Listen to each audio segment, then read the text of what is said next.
નમસ્કાર દર્શક મિત્રો, જનરપન ન્યૂઝમાં આપનું સ્વાગત છે।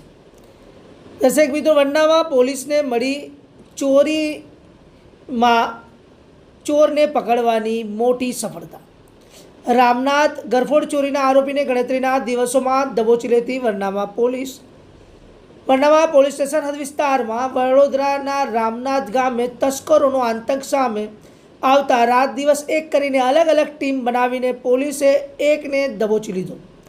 રામનાથ ગામમાં બાગોળ ફળિયામાં રહેતા બિપિનભાઈ પડિયારના ઘરે જે તસ્કરો દ્વારા નિશાન બનાવવામાં આવ્યું હતું તે પોલીસ એફઆરઆઈ મુજબ અંદાજિત 7 લાખ ઉપરાંતની કિંમતના સોના ચાંદીના દાગીનાની તસ્કરોએ કર્યો હતો સફાયો।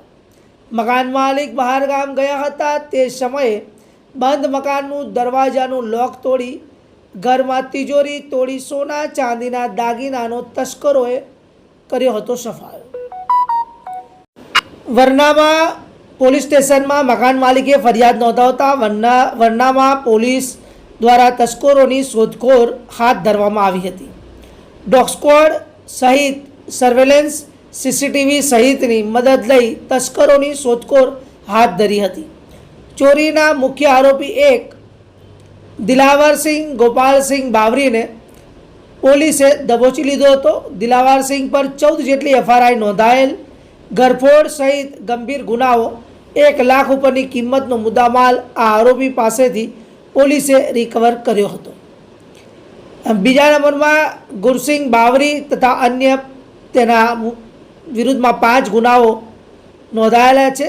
ગુજરી સ્ટોકના ગુનામાં પણ તે વોન્ટેડ છે। ત્રીજો છે તારાસિંહ બાવરી, જેના સામે 4 ગુના રજીસ્ટર છે। આ બંને આરોપી વડોદરા પોલીસ દ્વારા હવે શોધખોળ ચાલુ છે। જોકે શિયાળા ચાલુ થતાની સાથે ચોરો હવે સક્રિય બન્યા છે, ત્યારે ખાસ કરી સિકલીકર ગેંગ દ્વારા ગરફોડ ચોરીઓને અંજામ આપવામાં આવતો હોય છે, પરંતુ વડનામાં પોલીસ અને એલસીબી ટીમના સંયુક્ત ઓપરેશનના કારણે ગ્રામ્ય પોલીસને મોટી સફળતા મળી છે। આ ચોરને ઘટના સ્થળે લઈ જઈને પોલીસ દ્વારા રિકન્સ્ટ્રક્શન પણ કરવામાં આવ્યું, તેમજ જે ગ્રામજનોની સામે આ પોલીસ ગ્રામજનો સામે ચોરને લઈ જઈને પોલીસે એક ઉદાહરણ પૂરું પાડ્યું હતું કે અજાણ્યા શખ્સ તો ગામની અંદર આવે, રેકી કરે, તો આવા લોકોથી સાવધાન રહેવું, તે પણ એક પોલીસનો મેસેજ પોલીસે આપ્યો હતો।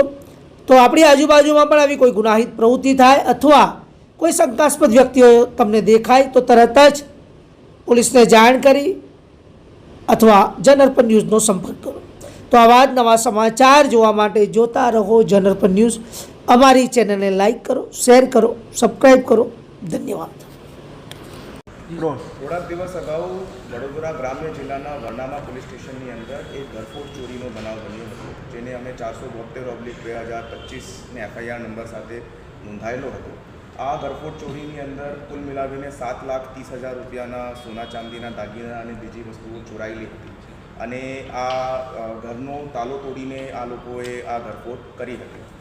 પ્રાથમિક દૃષ્ટિએ પોલીસ દ્વારા આ ગરફોડના એમઓને જોતા એવી રીતેની શંકા ગઈ કે આ ચીખલીગર ગેંગ દ્વારા આ ગરફોડ કરવામાં આવી છે, અને સીસીટીવી કેમેરા અને અમારા બાતમીદારોના નેટવર્ક અનુસંધાને વરનામા પોલીસ દ્વારા આ ગરફોડનું જો ભેદ છે તે ઉકેલવામાં આવ્યું છે। આની અંદર મુખ્ય આરોપી દિલદારસિંહ તૂફાનસિંહ બાવરીની ધરપકડ હાલમાં કરવામાં આવી છે। દિલદારસિંહ ઉપર હાલ સુધીમાં 14 જેટલી એફઆઈઆરો રજિસ્ટર્ડ છે, જેની અંદર ઘરફોડ અને બીજા ગંભીર પ્રકારના ચેઇન સ્નેચિંગ જેવા ગુનાઓ પણ રજિસ્ટર્ડ છે। અને આ આરોપી તરફથી પોલીસ દ્વારા કુલ મિલાવીને એક સોનાનું નેકલેસ, વીટીઓ, કાનની બુટિયા, પેન્ડન્ટ અને બીજી વસ્તુ મલાવીને કુલ 1,67,000 રૂપિયાનું મુદ્દામાલ રિકવર કરવામાં આવ્યું છે। બીજા 2 સહ આરોપીઓની આની અંદર નામ જો છે તે ખુલ્યા છે, જેની અંદર આરોપી ગુરમુખસિંહ કૈલાસસિંહ બાવરી, જેના અગેન્સ્ટમાં 5 એફઆઈઆર છે, અને હાલ એ આરોપી વડોદરા સિટીના ગુજરી સ્ટોકના કેસની અંદર વોન્ટેડ છે। અને એ સિવાય તારાસિંહ કલ્લીસિંહ બાવરી, જેના અગેન્સ્ટમાં 4 એફઆઈઆર રજિસ્ટર્ડ છે। આ બંને આરોપીની શોધખોળ હાલ વરનામા પોલીસ અને વડોદરા ગ્રામ્ય પોલીસ દ્વારા કરવામાં આવી રહી છે।